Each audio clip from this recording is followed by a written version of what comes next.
Good morning, everyone, and welcome to Good Morning Sri Lanka. It is a Tuesday, folks, the 23rd of October. Barely 8 more days to go, and this month will be no more for the year 2012. And also, on behalf of everyone from Sri Lanka's #1 music station, we'd just like to remind you that in 8 days from now, you will need to change your presets from 89.5 to 101 and 100.8 as Yes FM. Move on up to 101 and 100.8. So please do make that little note on your preset. 8 days from now, November 1 is the official start. Now, like how we normally kick off everyday show on Good Morning Sri Lanka, a quick look at the major stories.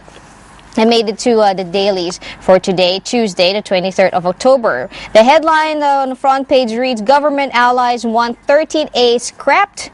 Reading a little bit into this, several allies of the ruling United People's Freedom Alliance, or UPFA, have decided to continue their campaign to pressure President Mahinda Rajapaksa to abrogate the 13th Amendment to the Constitution by using the two-thirds majority in Parliament. The major quote reads, This is hastily prepared piece of legislation. The provincial councils are useless. They waste public funds. We have to do away with the system, at least for now. And a reaction to the 13th Amendment, PC should oppose repeal of the 13A. According to the UNP, the main opposition UNP is to oppose the government's move to abolish the 13th Amendment to the Constitution in provincial councils today.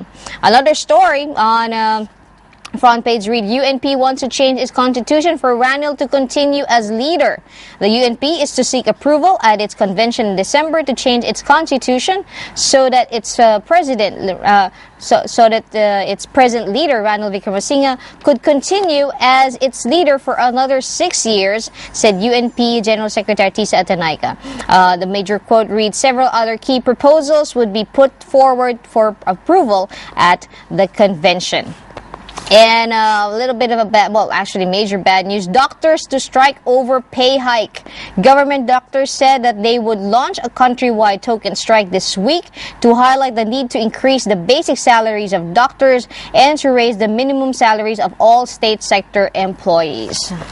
Hoping that will not be needed to push through. Now, checking on the business section of today's dailies.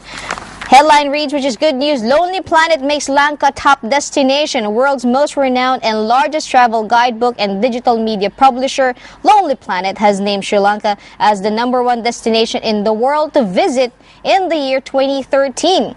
The travel experts and the voters have predicted that Sri Lanka will be on top of the hottest new holiday destinations for travelers in the year 2013 under the title Serenity Returns to Serendib.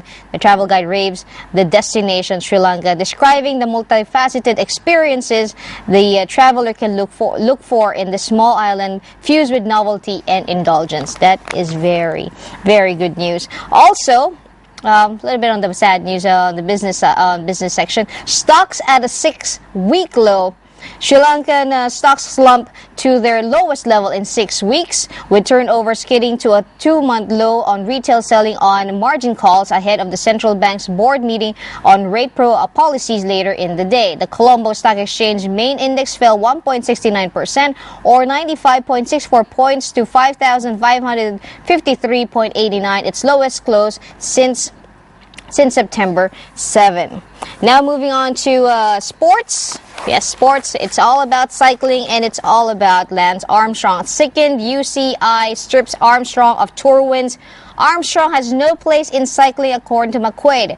Yes, Lance Armstrong was stripped of his 7 Tour de France titles and banned for life on Monday after the International Cycling Union, or UCI, ratified the United States Anti-Doping Agency, or USADA, sanctions against the American.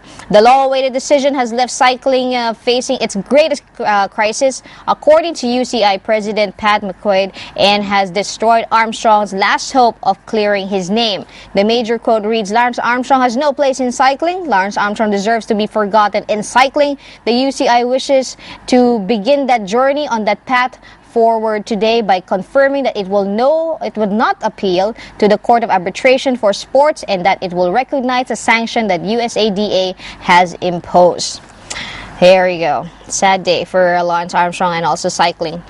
especially for the fans of Lawrence Armstrong.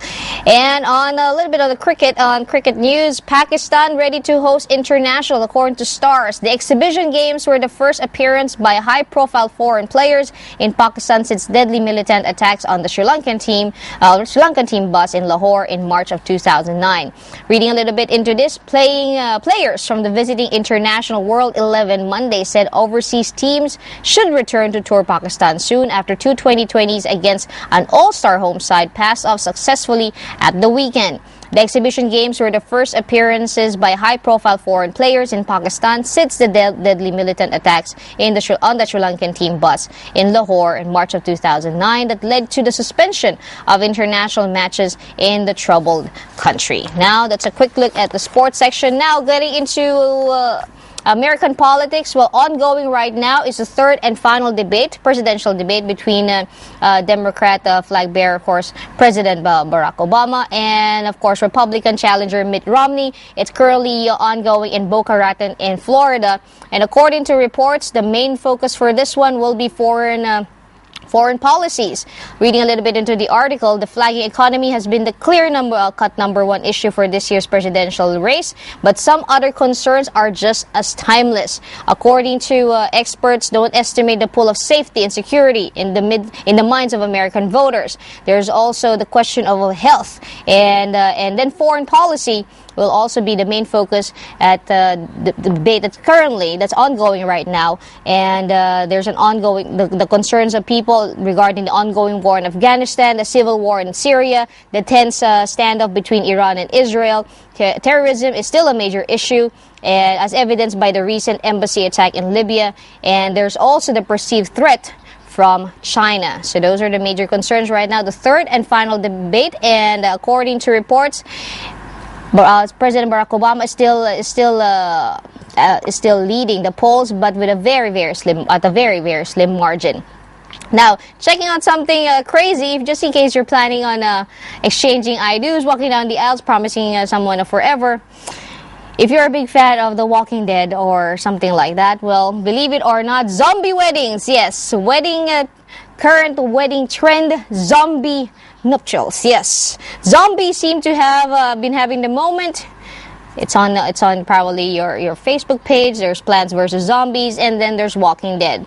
In the United States, forget about Bridezilla, it's all about the bride zombie. Yes. Over the weekend, check this out. 30-year-old Amanda Cusumano married 40-year-old Todd Lambert in an intimate zombie-themed ceremony in Michigan. The bride and groom dressed as brain eaters, as did their friends and family. Amanda wore a black velvet dress, which will probably give a lot of moms nightmare. Imagine your daughter in black during her wedding. And her groom wore a black suit and fake monster teeth, holding a skeleton-headed cane as he vowed his undying love. And believe it or not, even the pastor supported this. Pastor Eric Drummond said the two came together to celebrate one of the scariest moments of their lives.